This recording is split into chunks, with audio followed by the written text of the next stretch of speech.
கயல் சிவிக்கும் promo வந்துக்கும் promo எப்படிக்கு இந்த வாரம் episode எப்படி போகுதுன்னு பார்ப்போம். ப்ரொமோ என்ன கேட்டாங்கன்னா, எழில் வந்து கீதாட்ட கேட்குறாரு, கையல் மேலே ஏன் கௌதம் இவ்வளோ வன்மத்தில் இருக்கேன், எனக்கு ஒன்றும் புரியலை அப்படின்னு கேட்குறான். அப்போ கீதா சொல்கிறாங்க, அவனோட ஆசைக்கு கையல் வளைஞ்சு கொடுக்குற, அதனால தான் இவ்வளோ டார்ச்சர் பண்ணுறான் அப்படின்னு சொல்லிடுறாங்க. இதை கேட்டேன்னா எழில் ரொம்ப டென்ஷன் ஆகிறாரு.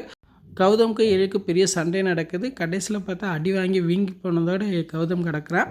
அதுக்கப்புறம் பார்த்தா வேதவழியை பார்க்குறதுக்காக கையில் அவங்க தம்பியும் போகிறாங்க. போன இடத்துல ஏதோ பெரிய பிரச்சனை நடக்குது. வேதவெளி வாக்குவாதம் பண்ணிக்கிட்டு இருக்காங்க. அண்ணே திடீர்னு அவங்களுக்கு நெஞ்சொலி வந்துடுது. ஐயோ அப்படின்னு கத்துறாங்க.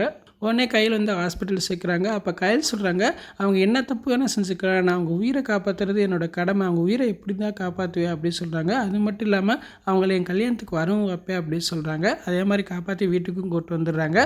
இதனால் வேதவழி கொஞ்சம் மனசு மாறுற மாதிரி காட்டுறாங்க. அதுக்கப்புறம் பார்த்தா பத்திரிக்கை வைக்கிறதுக்காக வேதவழி வீட்டுக்கு போகிறாங்க. வேதவழி அப்படியே சந்தோஷமாக பத்திரிக்கை வாங்கி கட்டாயம் கல்யாணத்துக்கு வரமா அப்படின்னு சொல்கிற மாதிரி காட்டுறாங்க. கிட்டத்தட்ட எல்லா கேரக்டரையும் திருத்துற மாதிரி கொண்டு போகிறாங்க. ஒருவேளை கயல் சீரியல் முடிய போதா என்னன்னு தெரியல. இந்த வாரம் எபிசோட் இப்படி தான் போகுது. ஃபுல் வீடியோலாம் பார்த்துட்டு பேசுவேன். இந்த வீடியோ பிடிச்சா வீடியோக்கு லைக் கொடுத்துட்டு மறக்காமல் சப்ஸ்கிரைப் பண்ணுங்கள். தேங்க்யூ.